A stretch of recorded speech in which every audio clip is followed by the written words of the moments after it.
We're going to play our theme song to bring out our next guest a little quieter because he has little people with him. So, ladies and gentlemen, without further ado, let's bring out Austin local fella, Jake Abel.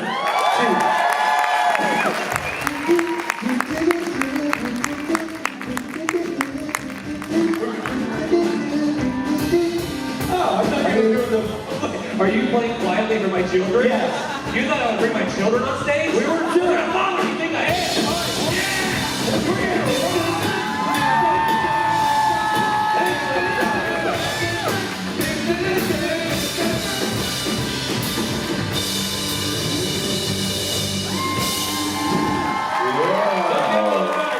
That was a lullaby version. Lovely. Well, I saw you cradling a baby when I went backstage. So I don't know whose baby it was. No. Yeah, well, no, we were just running to get back here to get on stage, and yeah, but thank you for the consideration. Yeah, sure. I thought it was a joke. I thought I was Rob Benedict for a second. I know. It was, well, no. No, we're just being nice. Bye, guys. Jake Abel, everybody. Loud play. Hello, Austin. How are you feeling? Good to see. All right, well, it's Sunday on a Supernatural Convention weekend. Everyone's still feeling good. We still have like half the day left. Yeah? All right, well, let's kick off the first. Is this the first panel of the day? Yes. All right, the bar's low. We can set it wherever we want. Let's start over here. Let's ask some questions. Feel free to line up and ask your questions so I don't say something stupid by myself. I don't have a question, but Okay. I wanted to ask you, why does a chicken... That's a question. I guess it is, but like it's not like a serious question. Okay, we like this. Why does a chicken coop only have 2 doors? Why does a chicken coop only have 2 doors? You know the answer, shut up. Oh. Wow. Because it would be a sedan? Damn it! Wait, is that it? Something like that? Because if it had 4, it'd be a chicken sedan. Oh! Thanks for playing! I love a good joke. What do you got? Funny bags?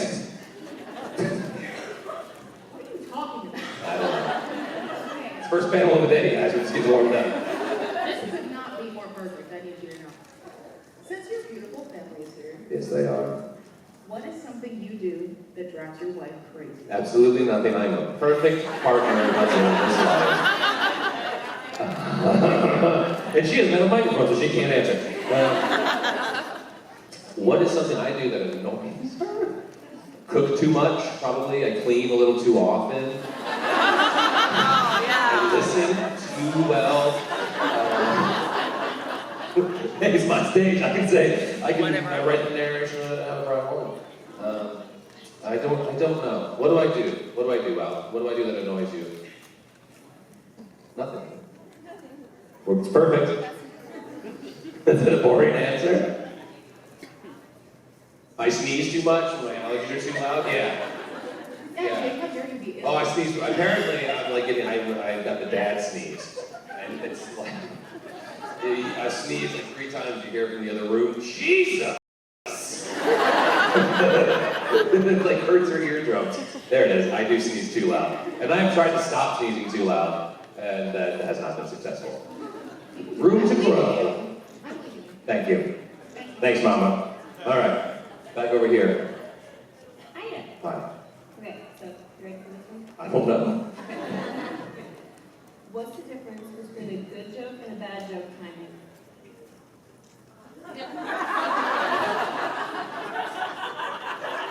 You really ripped that one out from under me. I've never heard that joke told that way. Because you said timing, right? Yes, correct. The joke's over. That was genius. I've never heard the joke told that way. Do you guys know that joke? Oh, okay. So usually it goes, the old-fashioned way is like, what's the difference between a good joke and a bad joke? Timing! Right?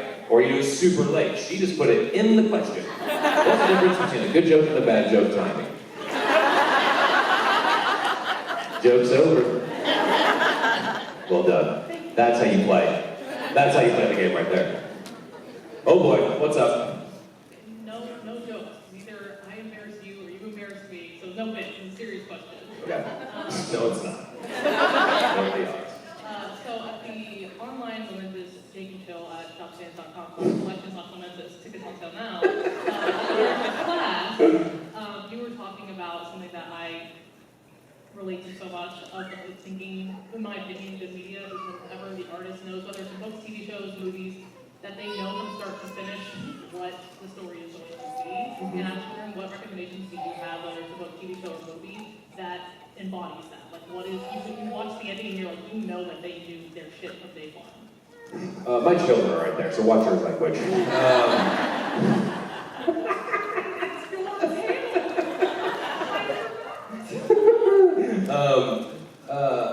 Well, let's keeping it on theme of Jake and Chill and shops momentousstands.com/org.us.edu. .gov.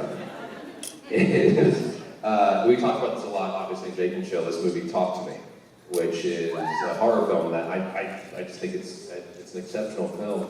And that was a film that, like, as I was watching it, trying to figure out the ending, it was one of those endings that was so obvious, but not to me. Like, there was only one way that movie could end, and I won't spoil it. And it ended the way it did. It was like, when you see it, you're like, that's it. That's how this movie has to end. And I feel like every good movie has only one ending. And I think that's what, when we leave a movie feeling fulfilled, it's either because they discovered that one ending, or they haven't.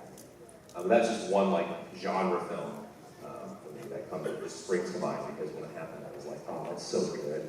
I wonder if I would have thought of that. Yeah, thanks. Thank you. Next. Alright. Did you call me dude? That's cool, just say dude. I just didn't know it was like that. What's up, bro? You got a joke or a question? What's going on? This side of the room right now has been real mischievous. Speaking of that theme, how would you describe yourself as an ice cream flavor? How would you describe me as an ice cream flavor? My wife's here.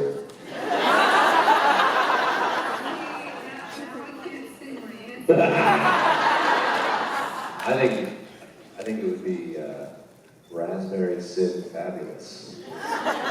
You'd eat that. You'd eat that all day long.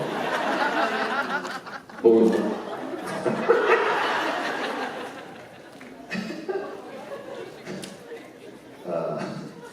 yeah, that's my answer. What would you do? What would your ice cream flavor be? You got a bit of a Neapolitan hair going on. I do. It's very cool. So what would yours be? I do like chocolate and vanilla, but then a bubble gum in the center. Like those old popsicles they sell out of like the popsicle trucks, they mark gumball eyes and something like the hedgehog. Well, it's to be bubblegum flavored. Oh, bubblegum flavor. It wouldn't be actual bubblegum. No, because I guess that would be weird. and you couldn't eat it. Yeah. Well, that's why you're the ice cream scientist and I'm not. Thank you. What if that's a job? There's like ice cream,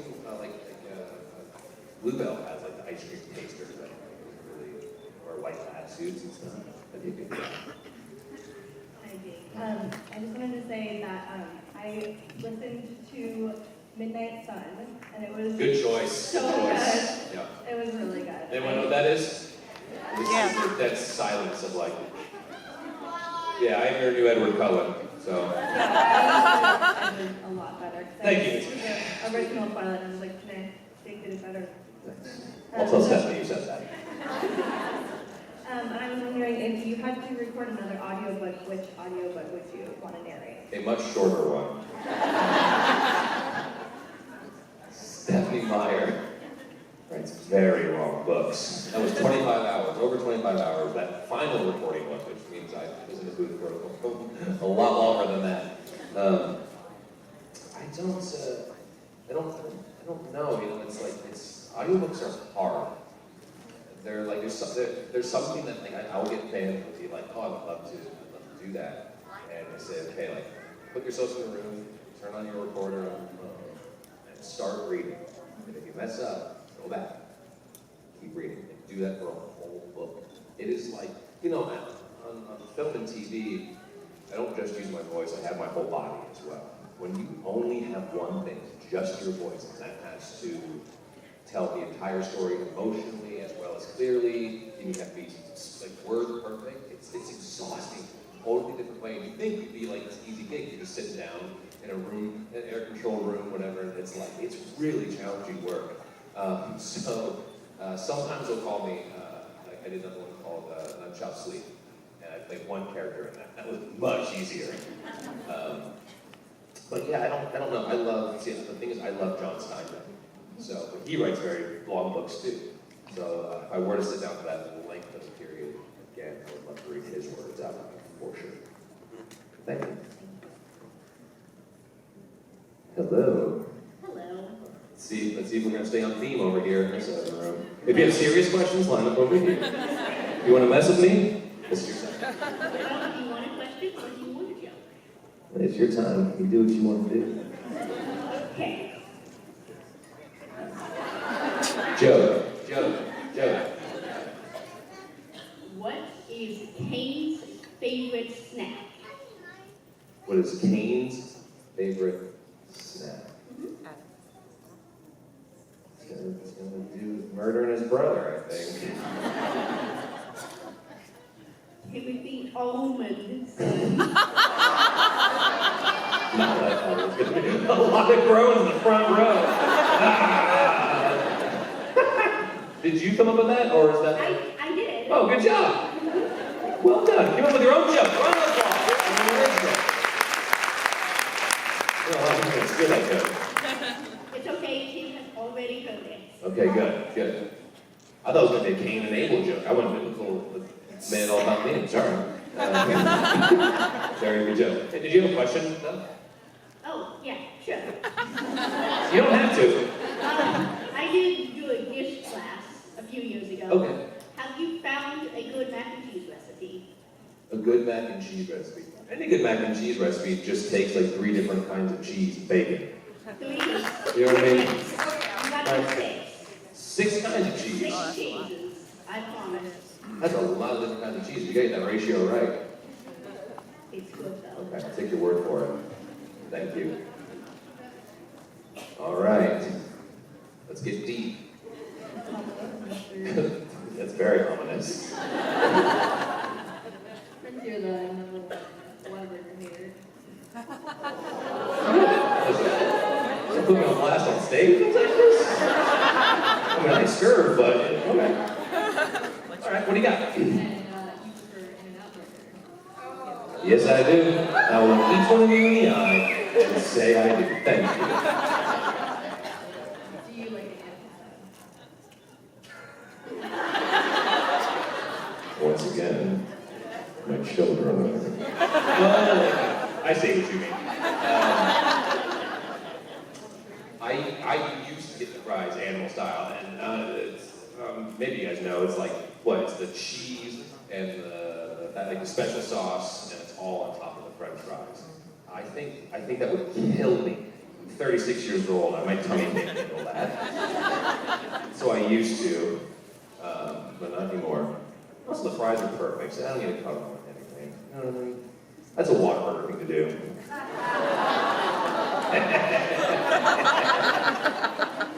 Thank you. Oh man, I like to play with the fire, don't I? You're making me nervous right I'm not doing anything. I'm not doing it. So maybe your wife can help answer this question. Doubt it. I have an almost 2-year-old, and so I noticed lots of similar characteristics, traits, and quirks. I was wondering if you have any traits, quirks that you pass on to your kids intentionally or unintentionally. Yeah, it's weird. It's weird when you start to see yourself, your partner, and your kid, and like so my oldest Henry, he already loves movies, and when I and he's watched me do auditions at home. And so I now have to print him his own sides and give him his own highlighter, so he can highlight his lines and then does his audition. So I don't know why I'm doing that to myself, but he loves it. He's showing a lot of interest in it. I told him he's allowed to be in my movies and my friends' movies, and that's it. So he's 18. And he likes to cook too, and I love to cook, so that's really cool. But it'll be little things. It'll be like he has his like eyebrow raised that my wife has, or like it's those little things you don't even like. It's gonna hit you, and you're like, oh my god, that's me. Yeah, it's pretty cool. Thank you. Thank you. And the slow, quiet walk over here. Hi, Jay. I'm a big fan of some lesser-known movies about Peter Jackson. There's the classics. About the books and the movie differences, but it's okay. I was wondering if you would rather live in Supernatural World or Percy Jackson World, personally. Yeah, I mean, they treat me like crap in Supernatural. I got flying shoes in the Percy Jackson world. As Jake, not as the characters. Oh. There's scary stuff in both worlds, but there's extra scary stuff in the Supernatural world. But tough. What, baby? Oh, sorry. I would... Supernatural world. I'm very brave. I'm a brave boy. All right. I have another thing I sent question. Fantastic. I wanted to know, did you read the book entirely through before you actually started it? There was no time. They didn't even give me the manuscript for it until about 2 days before recording. Yeah. So it was really on the fly. I would record, and the night before, so before the first day of recording, I read as much as I could. And then once I started recording, I eventually caught up to that.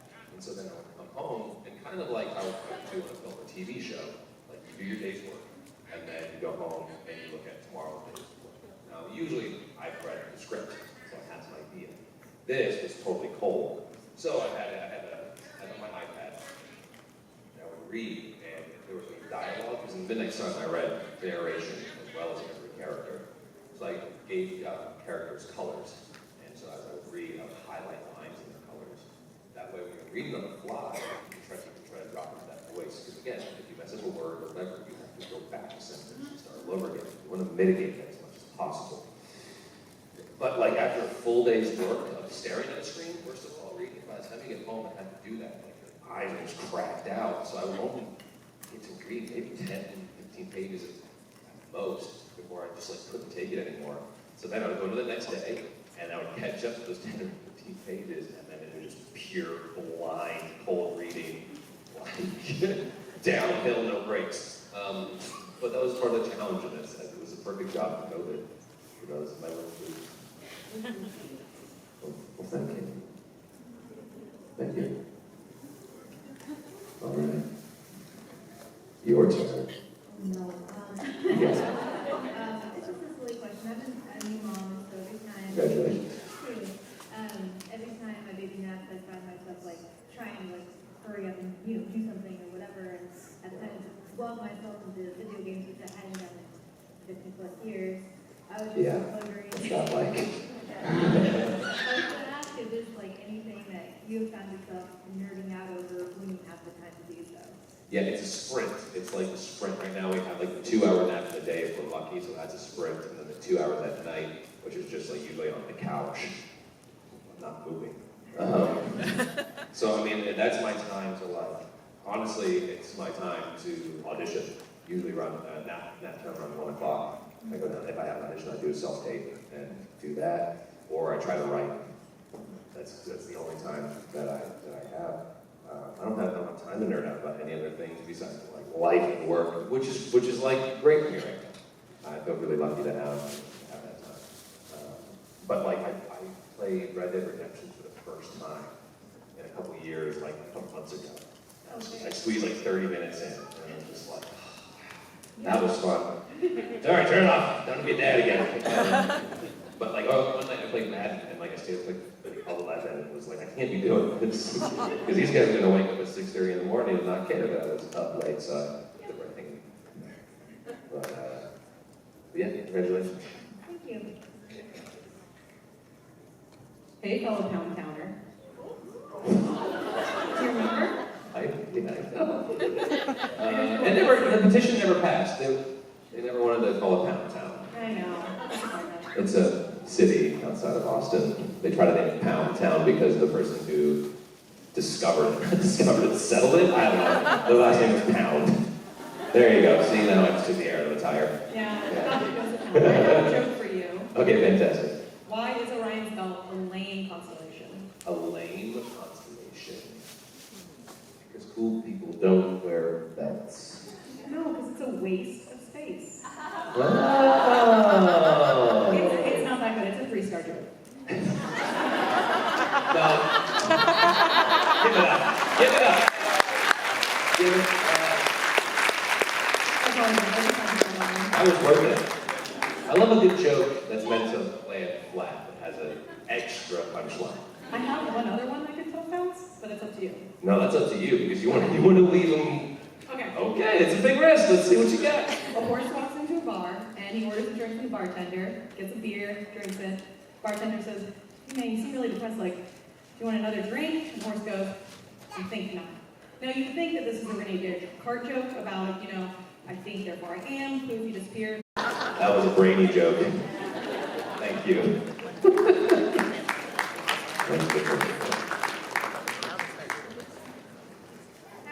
Hi. I love settling debates.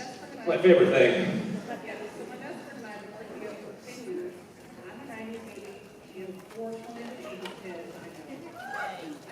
What's unfortunate about that?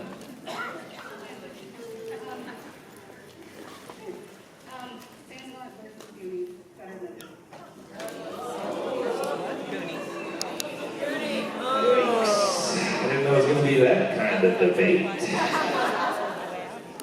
It's like they're not even the same thing. You know what I mean? Like, they're totally different movies. However, it's funny. So here's my brother's favorite movie. We were just talking about this. We were together last weekend, and he said Goonies. That's like his all-time favorite. But I just rewatched Sandlot with my oldest kid. And that movie holds up so well. And I love baseball growing up, and that was like one of my favorite movies. So I'm gonna go with Sandlot. Even though I'm an 80s baby. Look at that. I'm a nerd.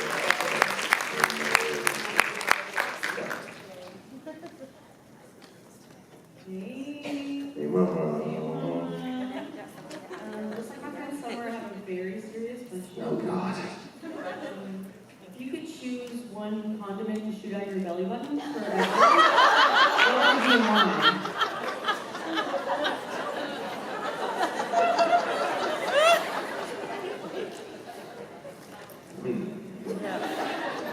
That's what you call a condom. Well, because I'm already going to be making money off of this. You're a millionaire. If I'm the only person in the world that can shoot a condiment out of my belly button, forget about it. It's over for you guys. Just be raking it in. But then if that like dips, and people are like kind of getting tired of the belly button guy, then I should probably have something that I could sell. And like I'm thinking like top tier caviar. Jake Abel's belly button caviar.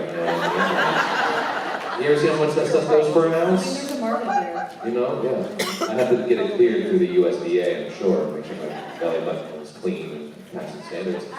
But just a bunch of little baby beluga eggs just popping out right up. I would consider that a condiment of sorts. You could spread it on a hot dog, a fancy hot dog.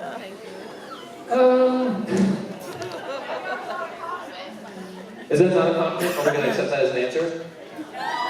Thank you. I think it was well thought out, which is why it My passes. question, I mean, Oh, sorry. I was going to go to group consensus. Does that count as a compliment? yes. Damn right. You say yes. Yes, it does. Okay, good, great. What would yours be? I don't know, I didn't think about that. too easy what I do up here.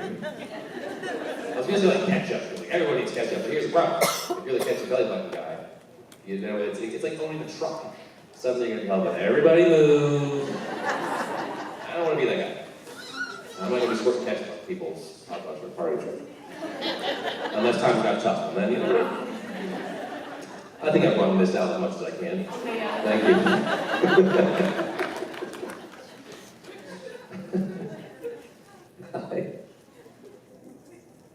Okay, I have a two-part question. First one is, how was your day so far? How's what so far? Your day. Great. Fantastic. Alright, so my dad. You about to ruin it? Alright, so my dad basically left me when I was young, so could you be my new dad?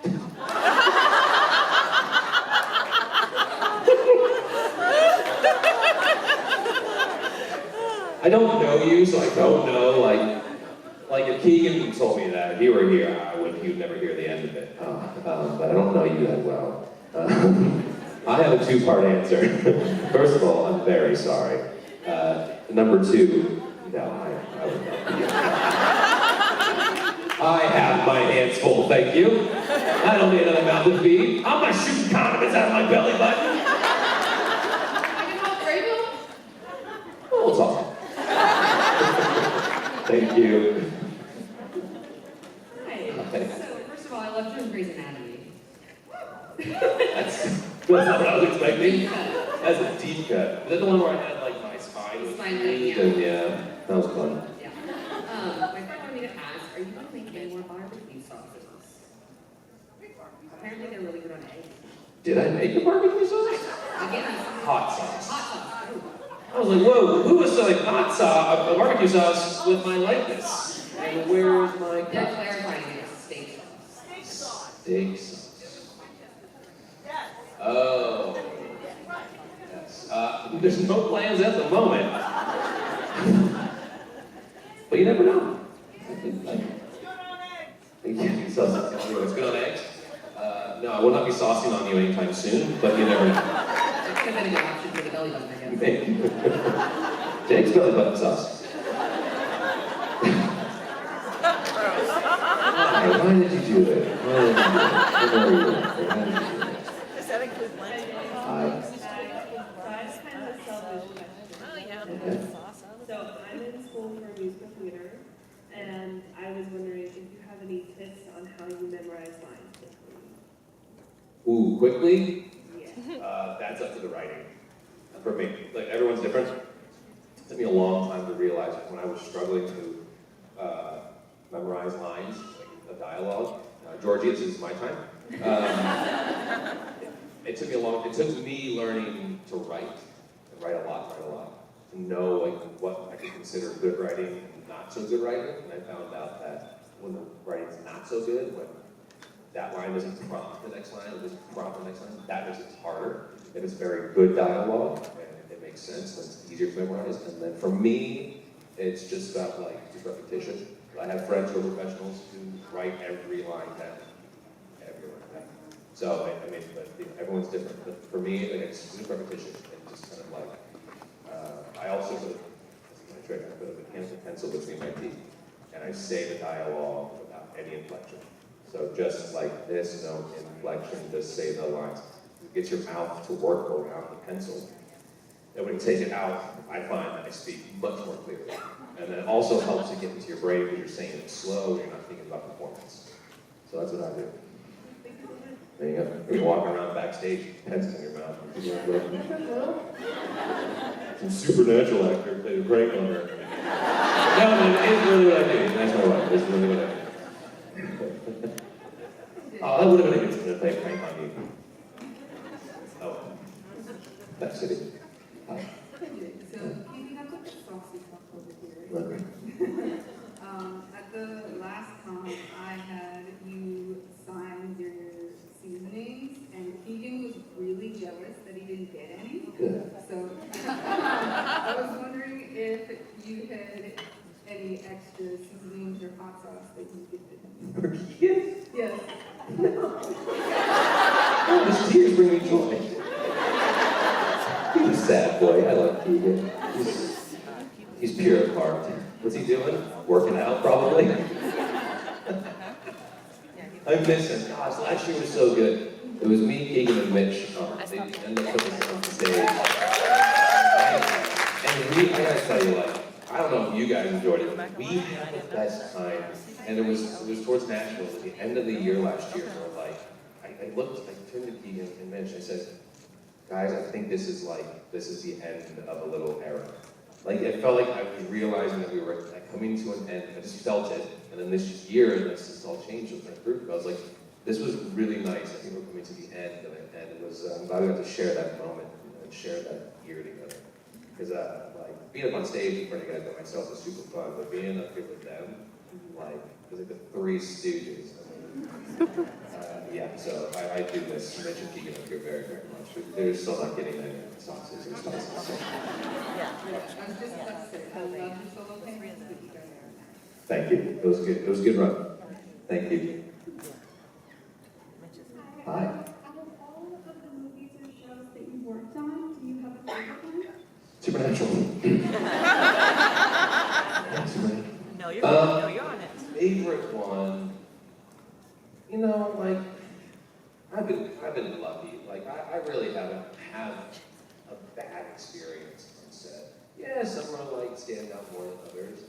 I kind of sort of base it on the relationships that have carried on outside of those projects. It doesn't happen very, very often.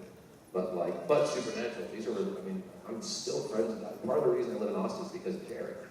Like, one of the big reasons is, like, I talked to him about getting out of LA, and he was like, come check out Austin. I did.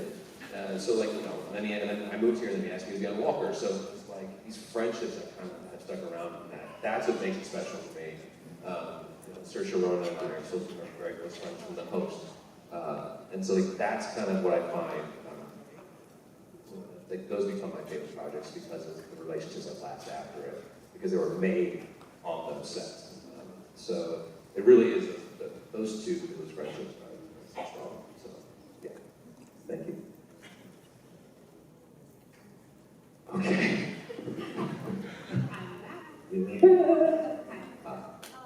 So, again, I'm doing that serious question over here. I've switched.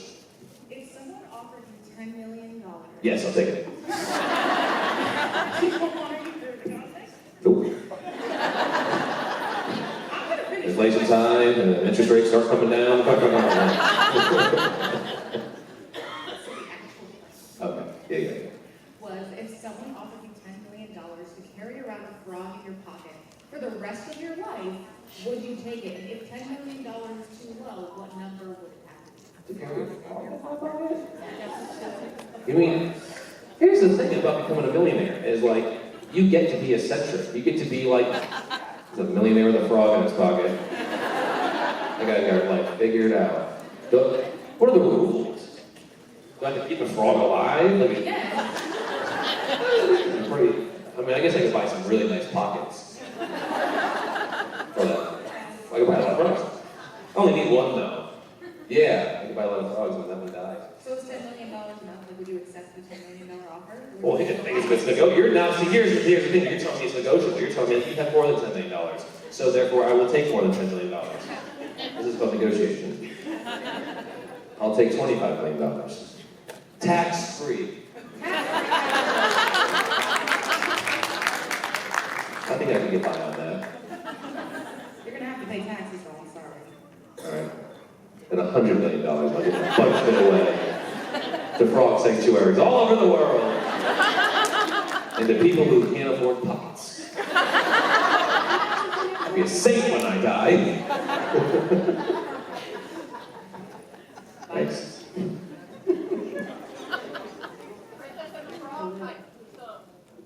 Hi. Let's hear it. Okay. What's more fun than a barrel of monkeys? Barrel of drunk monkeys. I was going to say 2 barrels of monkeys, but I like yours better. I don't get it. Oh, you like my answer better? I was like, I like your answer. what do you mean, my barrels of monkeys? Talking about it. You have barrels of monkeys and pockets of frogs? What is happening? I am just There's one eccentric millionaire. I'm like, Curious George, man in the yellow hat. But can I talk about that for a second, Curious George? I really broke this down because we watch a lot in my house. The man in the yellow hat is absolutely a very eccentric millionaire. Think about it. He's single. He doesn't have a job. He goes to the museum to see his friends. I think his family owns it. I think it's his Getty situation. He's got a nice yellow car. He's got a house. He's got an apartment in the city. He has a nice house in the farmlands. He has a monkey for a best friend, eccentricity. That monkey gets into lots of trouble, gets into lots of hobbies. And what does he do? He just goes out and buys whatever he wants to play with. When that monkey ruins stuff, what does he do? He just buys stuff to fix it. Bail him out. That's right. The man in the yellow hat is a very affluent heir of fortune. I'm glad I got to air that out. I've been workshopping this idea for a while. Thank you.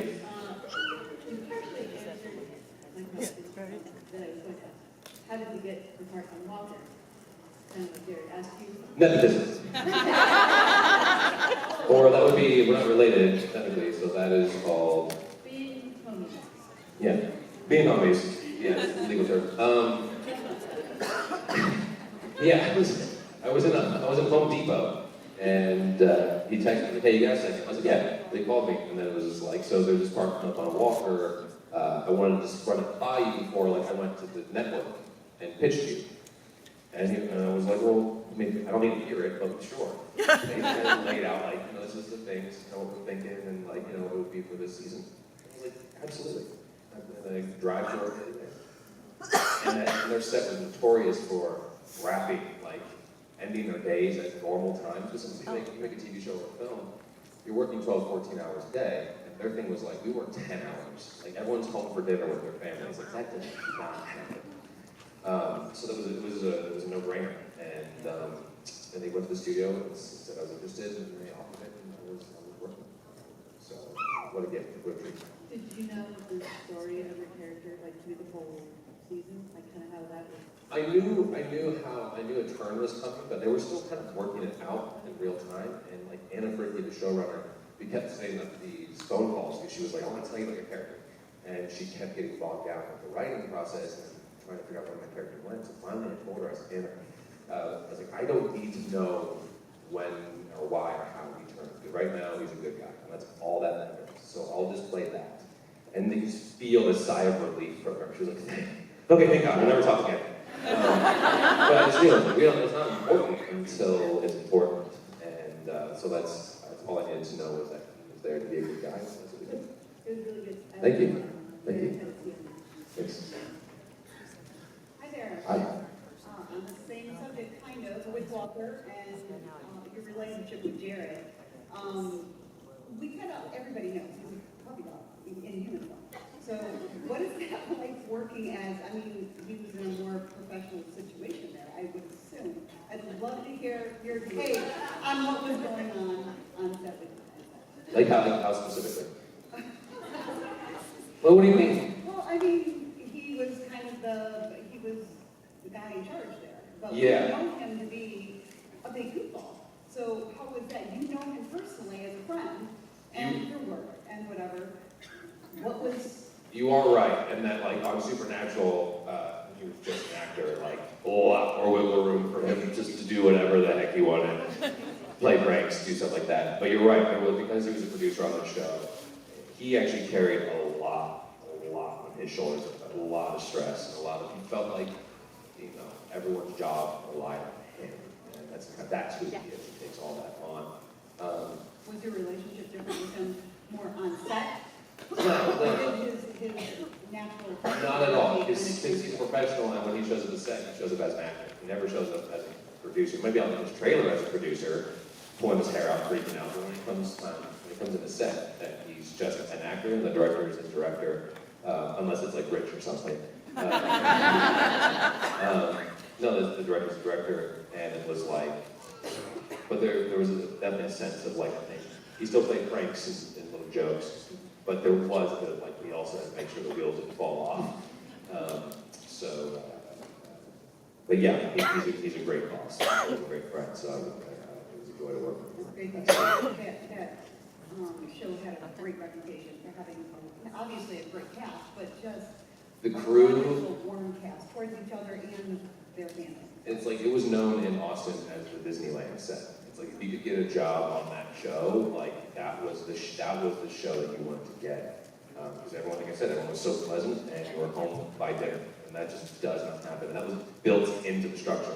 Like, the fact that they paid to have 3 cameras on that show. That's very expensive to have an A, B, and C camera always running, but it was designed that way so they could get all of their coverage, so they could get out of it. So they actually invested their money in these things that allowed people to be home with their families, which, like, you do nothing in this industry. So I don't think I'll ever have an experience like that again, unless I have the luxury of running a set and saying, hey, I learned something from this set, and I want to drop it into what we're doing. I think Clint Eastwood does that, right? He works fast, and everyone expects him to be on time and know your lines, that way you get home. That's great. Yeah, It's so- really, really great. Thank you. Yeah, thank you. Hello, hello. Hello, handsome. Wife. Real scared about Make her jealous. No, really, make her seem like hotter. Desirable. Okay, so I know, or I think that someone brought this up earlier, about Midnight Sun, but I absolutely love the audiobook of that, so thank you for that. Thank you. And my question was, what was it like getting into Edward's persona? Did you enjoy it? Did you have to watch the movie? Well, in fact, I auditioned to be Edward. Just like every other white guy. So it wasn't special. I don't even know if I got a call back. Because you know why? I played Edward really literally. Like, in my head, I was like, so wait. This dude is like 100 years old, and he likes a teenager? What? So I didn't play him as an old guy. I didn't like walk in and like, but I kind of played him as a guy who was like older. It didn't make any sense. Like, it was, I overthought it, to be fair.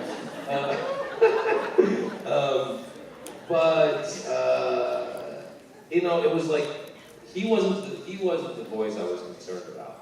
I was a little concerned about it because he's an iconic character, and Rob, you know, plays him perfectly, and everyone knows that. So it's like, it's scary. It's like coming into the supernatural world, playing a third brother. Like, I was naive at the time, and it wasn't until after I filmed it, people were like, so, what if the fans hate you? And I was like, that's a possibility? Okay, it didn't go that way, I don't think. But like, I was more concerned about doing voices of like Bella's voice, because I'm not an impersonator, and I didn't like, well, talk like this. So I thought that would be demeaning and weird. So I called Stephanie and I was like, hey, I don't think I want to do voices, I think I want to just do intentions and kind of give them like, just an intention in the way they speak. And she was like, yes, please. So she didn't want voices either. So like that was more concerning to me because I didn't want to screw that up and make that weird. And so it kind of blocked the fact that I was going to voice Edward. You did it very, very, very, very, very well. Thank you very much. I appreciate it. Thank you. Thank you. How you doing over there, Mike? How you doing, Henry? You good? Okay. He's on the floor. That was cool with the first 5 minutes. Hello. Hi. So my question is that when you were on Supernatural, if Michael hadn't been locked in the cage with Lucifer, if y'all had survived and done a fight, which one do you think would have won? Between who? Michael and Lucifer. Sorry, she's taking some good photos over here. I just want to make sure I give her some I wanted to eat, as they say.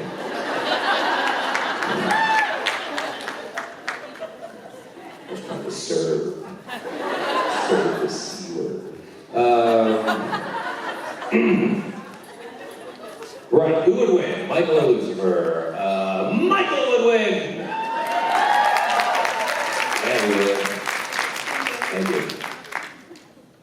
I wish they would give me a flaming sword. shot flames out of my belly button. That little condiment. My question is, I'm writing a book right now, and I'm having to create like a lot of characters. And so my question is if you, like, what kind of character would you want to play? And like, it's kind of like a fantasy kind of world, or what characteristics would you like if you got to play? See, like in theory, I would like to play a shapeshifter, but really that's just giving me less work, right? Because if you shapeshift, that's not me anymore. So I don't want to do that. I don't want to put myself out of a job. I would like to be like, I'd like to be an elf and like a bow and arrow through the forest. Like what? Yeah, but like different. Yeah, like I have wings too. I'm an angel of death with a flaming sword. But like what, like personality trait maybe? Oh, Like if it was you're thinking like interior, you're thinking like interior depth. So, because the interior part's the hardest part. Yeah, like yeah, he's got like father, daddy issues. And, he's been in isolation for a long time. That'd be like a silly little wood nymph who also slays people with his flaming bow and arrows and wings. I can't get any better than that. That's a cover of a book right there. Whoever's going to draw that shirt for Rob Benedict, get on it. Thank you. Good luck with your book. I didn't mean that ominously. So it was great seeing you back in season 15 as Michael Adams. About time, right? That was. Well, most of you were there. So I'm wondering what it was like when you were doing the scene with they're in the diner and they're going back and forth.